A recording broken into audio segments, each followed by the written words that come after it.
Halo teman-teman semua, balik lagi bersama dengan Story 3M, di mana kita kali ini akan menceritakan alur cerita dari manhwa yang berjudul Dead Bone Be Blood.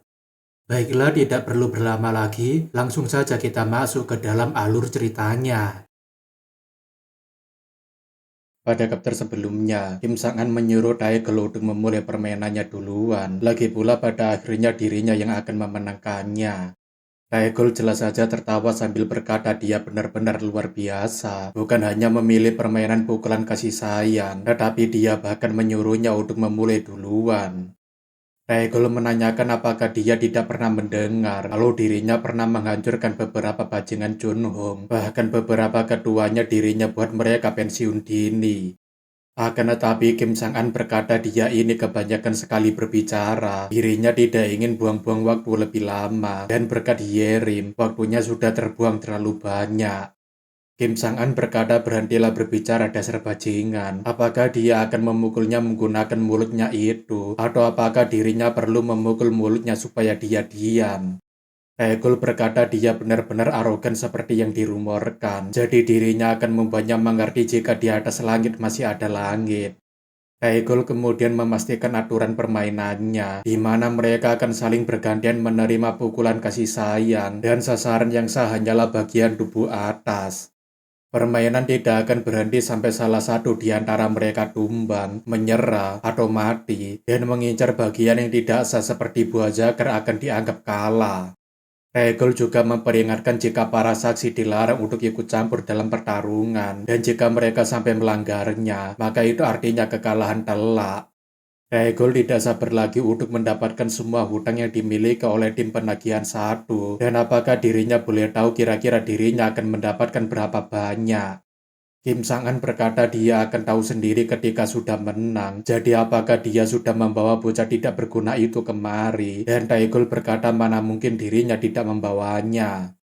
Taegul berkata dirinya bahkan sudah menahan diri untuk tidak membunuhnya, dan membawa bocah itu dengan aman dan nyaman, tapi Jeongwoo berkata apakah dia tidak memiliki etika berbisnis. Manai berkata apakah itu bisa disebut dengan yang namanya aman dan nyaman, dan Taegul berkata tentu saja, bahkan dia berteriak kegirangan ketika dirinya membawanya menggunakan alat berat. Yerim yang terlihat bonyok menangis sambil meminta tolong, karena mereka benar-benar seorang psikopat. Mereka bahkan melemparinya dengan batu dan tidak mengizinkannya untuk pergi ke toilet. Taegul berkata kenapa dia malah meminta bantuan pada orang-orang ini, padahal dirinya sudah berjanji akan melepaskannya setelah semua ini selesai. Jadi berhentilah merengek seperti seorang bocah. Selain itu juga Taegul lebih menyarankan supaya dia tidak meminta tolong pada orang lain, karena sebentar lagi orang ini akan segera mencium tanah. Taegul berkata jika dia mau bertaruh, seharusnya dia memilih sebuah permainan yang lebih menguntungkannya, tapi rupanya nyalinya besar juga karena memilih permainan ini. Kim Sang-an berkata apakah hanya bertarung di masa lalu dengan Chunhong Capital adalah pencapaian terbaiknya. Jangan-jangan dia pikir sudah tidak terkalahkan hanya karena melawan para seniornya. Kim Sang-an berkata bukankah sebenarnya dia sedang bersembunyi di balik gunung untuk menghindari pantauan dari Pak Tua itu. Dan Taegul berkata akan kubuat mulutmu itu tidak bisa digunakan lagi. Sambil mendekati Sang-an dengan cepat, Taegul berkata kalian para rentenir dari Chunhong Capital memang tidak pernah bisa menjaga perkataan kalian, khususnya dari kalian 4 pemberi pinjaman terbesar. Taegul berkata agar dia tidak salah paham, dirinya tidak bersembunyi dari Pak Tua Pikun itu, karena kekalahannya dari Chunhong Capital itu adalah 10 tahun yang lalu. Sekarang setelah 10 tahun berlalu, mereka semua memanggilnya sebagai raja dari Tailsar, dan tidak ada alasan untuk takut pada Chunhong Capital. Sambil menghantamkan pukulan dengan penuh kasih sayang, Taegul berkata ketika dirinya mendapatkan kesempatan, dirinya akan menghancurkan Pak Tua sialan itu. Manai berkata suara tinjunya benar-benar sangat keras, dan Jeongwoo berkata menerima serangan langsung tanpa perlindungan apapun, terlalu berbahaya bahkan untuk Hyungnim. Taegul berkata dia ini sungguh luar biasa, dia masih sanggup untuk tetap berdiri setelah menerima pukulan telaknya, tapi sekarang dia terlihat cukup babak belur hanya dengan sekali pukulan. Daegul berkata jika ini tidak akan berakhir dengan pukulan selanjutnya, tapi Kim Sang-an berkata dirinya yakin jika ini akan menjadi pukulan terakhir. Daegul menanyakan apakah dia mengakui kekalahannya, tapi sayangnya Kim Sang-an langsung melesat sambil berkata, maksudnya itu ini akan menjadi pukulan terakhir untuk permainan mereka. Kim Sang-an memberitahu jika pukulannya barusan itu hanya cukup untuk membangunkannya dari tidurnya, dan Daegul jelas saja terkejut dengan kecepatan pergerakannya Kim Sang-an. Beberapa saat sebelumnya, Kim Sang-an menanyakan apakah dirinya boleh menanyakan sesuatu tentang Daegul, dan Hwang Bion menanyakan apa itu. Kim Sang-an berkata dulu dia pernah bilang kalau dirinya bukanlah tandingannya Daegul, tapi apakah itu masih benar jika dirinya masih belum bisa mengalahkan orang itu? Wang Bion jelas saja tertawa sambil berkata pertanyaan yang sia-sia. Lagi pula waktu itu dia masih seorang berandalan SMA yang tidak memiliki pengalaman apapun. Seketika itu juga pukulannya Kim Sang-an membuat kepalanya Daegul hampir berputar 180 derajat. Bahkan wajahnya Daegul tampak terlihat seperti orang bodoh yang mimisan. Apa yang dikhawatirkan oleh Wang Bion dulu sekarang tidak akan pernah terjadi karena dia telah berhasil mendidik seorang monster lintas darat yang sesungguhnya. Tanpa bisa mempertahankan kesadarannya, Daegul tertidur pulas di hadapannya Kim Sang-an tanpa sempat mengucapkan selamat malam. Kim Sang-an berkata sesuai dengan taruhannya, dirinya akan membawa Hyerim darinya dan jangan pernah mencoba untuk mengambil debiturnya lagi. Jika seseorang melihat apa yang ada di balik kemeja putih yang rapi itu, mereka tidak akan menyangka kalau tubuhnya Kim Sang-an dipenuhi oleh bekas luka selayaknya seorang veteran. Saksi dari Daegul berkata bagaimana mungkin Hyung Lim dikalahkan dengan satu pukulan, dan pria satunya berkata tidak mungkin Hyung Lim akan kalah dari bajingan Chun Hong. Pria itu kemudian berteriak supaya mereka semua segera keluar, dan mereka tidak boleh membiarkan orang-orang ini kembali hidup-hidup setelah mereka berhasil mengalahkan Hyung Lim. Bersamaan dengan itu beberapa orang akhirnya keluar dari dalam mobil bekas, seolah-olah mereka telah menunggu perintah pengepungan. Mak Nae berkata bukankah dirinya sudah bilang jika mereka itu orang-orang licik, dan Jungwo mengatakan memang benar perkataan dari pepatah, jangan pernah percaya pada seorang pecandu judi. Pria yang sedang memimpin itu berkata tidak akan mereka biarkan kalian kabur, karena Hyung Lim sudah pernah satu kali kehilangan segalanya karena Chun Hong Capital. Pria itu berkata jika dirinya tidak bisa menahannya lagi, jika Hyung Lim sampai dikalahkan hanya dalam satu kali pukulan. Jadi mari kita bunuh mereka bertiga dan anggap semua ini tidak pernah terjadi. Akan tetapi Daegul yang sudah terbangun berteriak, jangan berani mengganggu pertarungannya. Anda sebenci apapun dirinya terhadap Chun Hong, kalah tetaplah kalah. Kim Sang-an berpikir dirinya sudah mengerahkan pukulan terbaiknya tanpa menahan kekuatannya sama sekali untuk menumbangkannya, tapi dia hanya kehilangan kesadarannya sesaat. Daegul berkata jika ada siapapun yang berani menolak hasil dari taruhan ini, maka dirinya sendiri yang akan membunuh mereka. Jadi mundurlah selagi dirinya bicara baik-baik. Pria itu tentunya meminta maaf kepada Hyung Lim sambil beralasan jika dirinya tidak ingin Hyung Lim kehilangan apapun lagi. Daegul kemudian meminta maaf atas tingkah bawahannya, jadi dirinya akan menyerahkan bocah itu padanya, dan Kim Sang-an berterima kasih karena dia sudah kooperatif. Daegul berkata tidak perlu berterima kasih, selain itu mari kita membuat taruhan lagi seperti ini, karena dirinya sungguh merasa sangat terhibur. Kim Sang-an berkata jika dirinya tidak menyukai berjudi, jadi dirinya akan menolak tawarannya, dan Daegul membalas jika dia ini orangnya membosankan. Daegul berkata sebaiknya dia segera mengambil bocah itu sebelum bawahannya mulai mengeluh dan bertindak di luar perintahnya. Daegul berkata dirinya pasti akan mengingat namanya, dan Jungwoo berkata sepertinya otak orang itu sudah rusak setelah menerima pukulan dari Hyung Lim. Kim Sang-an berpikir jika dirinya menghadapi Daegul dalam pertarungan sebenarnya dan bukan permainan kekanak-kanakan seperti pukulan kasih sayang, maka dirinya mungkin akan dalam bahaya. Beberapa saat kemudian, Kim Sang-an menurunkan Hyerim dari alat beratnya, dan Hyerim yang diselamatkan berterima kasih padanya. Akan tetapi Kim Sang-an berkata jangan berterima kasih seperti itu, karena dia masih memiliki urusan yang masih belum terselesaikan.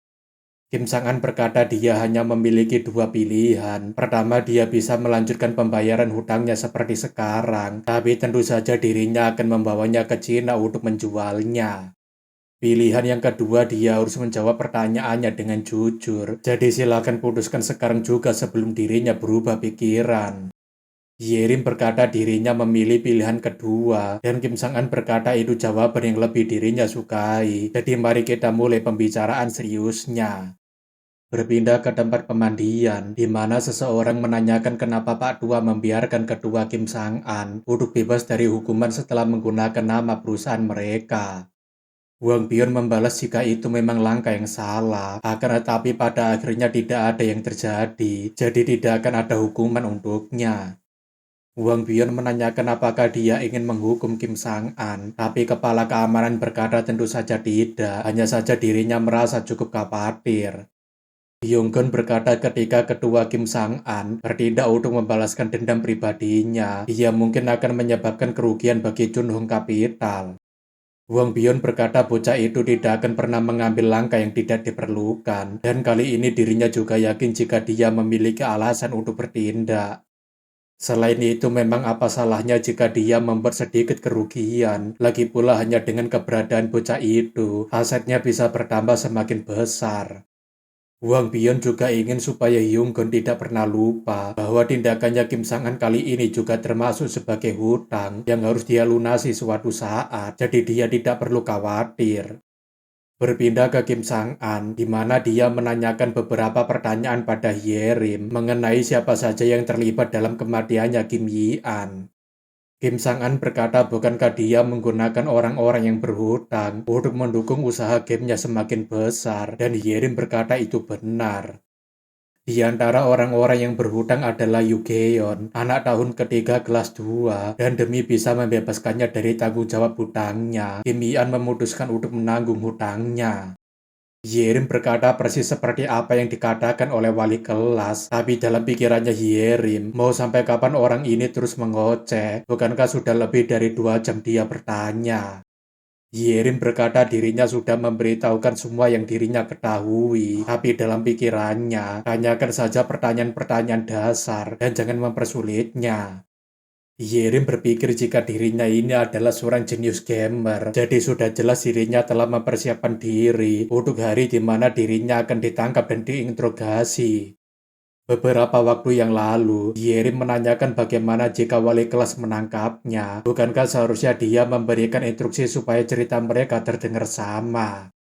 Yerim berkata menurutnya sebaiknya mereka menyamakan cerita mereka, supaya wali kelas tidak curiga dengan cerita mereka. Tapi Yejun berkata kenapa harus memakai cara merepotkan seperti itu. Yejun berkata cukup karang saja cerita yang diinginkan oleh wali kelas, seperti mengatakan bahwa guru Yian mengambil hutang demi bisa menyelamatkan Yu Geon. Yerim berkata bukankah itu akan membuat wali kelas langsung curiga jika dirinya mengatakan sesuatu seperti itu dengan jelas, tapi Yejun berkata mana mungkin. Yejun berkata bahkan jika mereka berbohong, tidak akan ada yang bisa membantahnya, karena satu-satunya saksi sudah mati setelah melompat dari gedung. Tidak peduli apapun yang mereka katakan, dia tidak akan tahu mana cerita yang sebenarnya. Selain itu juga akan memakan waktu yang cukup lama untuk membuktikan setiap kebohongan dari mereka. Yerim paham jika wali kelas tidak memiliki cara untuk mengatakan apakah dirinya berbohong atau tidak. Jadi jika dirinya asal berbicara saja, maka dirinya pasti bisa kabur dari situasi ini. Sang-an menanyakan lalu bagaimana dengan Om Yejun, apakah dia juga berhubungan dengan kematian guru Kim Yi-an. Akan tetapi Yerim langsung bertingkah berbeda dengan berkata, apa yang sedang wali kelas katakan, setahunya wali kelas tidak pernah terlibat sama sekali, jadi dirinya tidak yakin. Mendengar perkataan itu, Kim Sang-an mulai mencurigai perkataan yang dikeluarkan oleh Yerim, karena setiap kali permasalahan dengan Kim Yi-an, kedua kelas pasti selalu terlibat. Sambil menempuh perjalanan dari Jeongsan menuju Seoul, Kim Sang-an terus melontarkan pertanyaan tanpa henti, dan Yerim dengan polosnya mengarang cerita.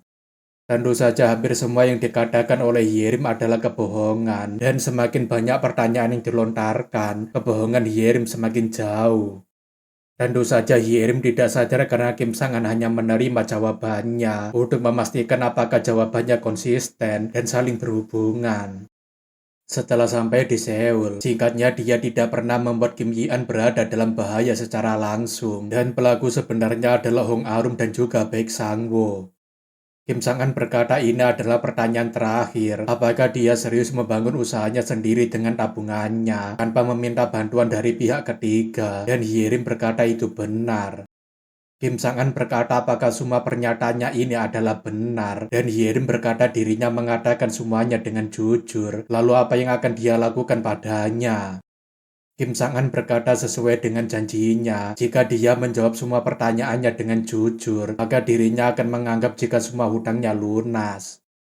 Yerim menanyakan apakah dia serius akan membiarkannya pergi, dan Kim Sang-an berkata dirinya ini adalah laki-laki yang akan selalu menepati janjinya.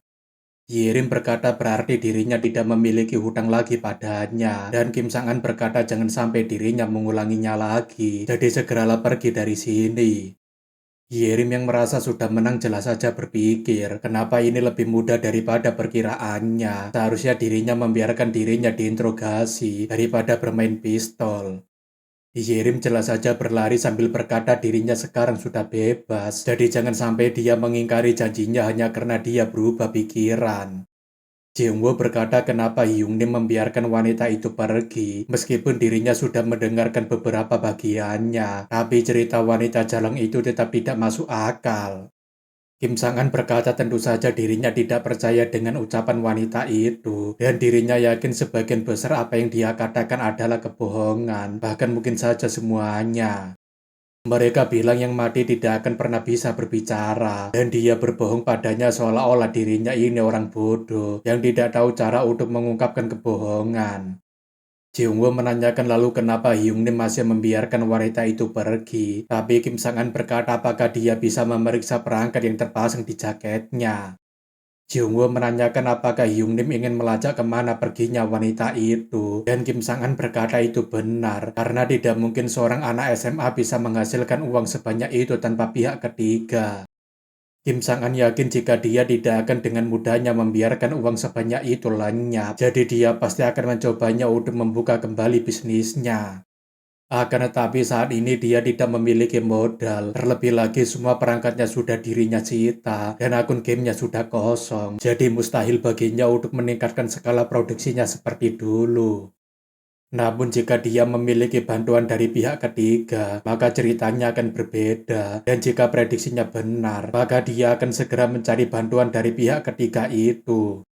Yerim berpikir sangat menyebalkan perangkat lamanya sudah disita, tapi mau bagaimana lagi, dirinya akan menganggapnya sebagai bencana alam, dan dirinya hanya perlu mendapatkannya lagi.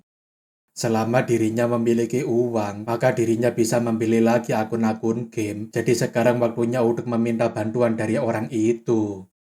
Yerim yakin jika dia pasti akan meminjamkan uangnya padanya, lagi pula dia tidak akan menolak tawaran yang dirinya berikan. Yerim berniat setelah dirinya mengumpulkan kembali kekayaannya, dirinya akan membuat wali kelas itu menyesal karena sudah bermain-main dengannya. Di samping itu ketika Yerim sedang berlari, Kim Sang-an menanyakan kemana perginya wanita bodoh itu, dan Jeongwoo berkata dia langsung pergi menuju sekolahan. Jeongwoo menanyakan apakah Hyungnim memerlukan bantuannya, tapi Kim Sang-an berkata dia boleh pergi sekarang, karena untuk sekarang ini dirinya yang akan mengajar wanita itu. Kim Sang-an berpikir jika Hyerim langsung pergi ke sekolahan ketika dia baru saja dirinya lepaskan, jadi sepertinya dia lebih bodoh daripada dugaannya. Kim Sang-an berpikir jika dirinya akan memastikan siapa saja pihak ketiga yang mendukung Hyerim, karena dia pasti memiliki hubungan dengan kematiannya Kim Yi-an. Berpindah ke depannya Hyerim, di mana sekarang ini dia sedang berlari seperti monyet berseragam olahraga, tanpa menyadari kalau dia sekarang ini sedang diikuti. Kim Sang-an sangat penasaran siapa yang ingin ditemui oleh Hyerim sampai dia pergi ke tempat gym. Apakah itu seseorang dari pihak sekolah, atau apakah mungkin jika dia adalah seorang siswanya juga? Jika firasatnya benar, maka dirinya bahkan mungkin bisa melihat wajah orang itu. Tapi apakah mungkin orang itu akan menunjukkan wajahnya dengan mudah? Untuk sekarang ini Kim Sang-an berpikir untuk masuk saja. Lagi pula kebenaran akan terungkap ketika dirinya melihatnya secara langsung. Jika dirinya memergokinya bertemu dengan Hyerim, maka dia pasti akan mencoba untuk menipunya, dan itulah bukti yang bisa dirinya gunakan. Di samping itu, orang yang ditemui oleh Hyerim berkata jika dirinya tidak bisa meminjamkannya uang untuknya, dan Hyerim menanyakan kenapa dia pelit sekali. Hyerim mengatakan jika perangkatnya sudah disita, jadi pinjamkan saja dirinya uang 10 juta won, lalu dirinya akan mengembalikannya 2 kali lipat bulan depan. Orang itu berkata apakah dia benar-benar bertanya karena tidak tahu, dirinya bahkan sedang tidak berada dalam posisi untuk meminjamkan uang padanya. Orang itu berkata lihatlah siapa yang datang bersamanya, dan dia memintanya untuk datang pagi-pagi bertemu dengannya di sekolahan, karena dia memiliki urusan penting dengannya, tapi rupanya dia malah datang kemari bersama dengan pengekor besar. Yerim menanyakan sejak kapan dia mengikutinya, tapi Kim Sang-an berkata jangan pedulikan dirinya, bertingkahlah seperti biasanya dan lanjutkan saja pembicaraan kalian.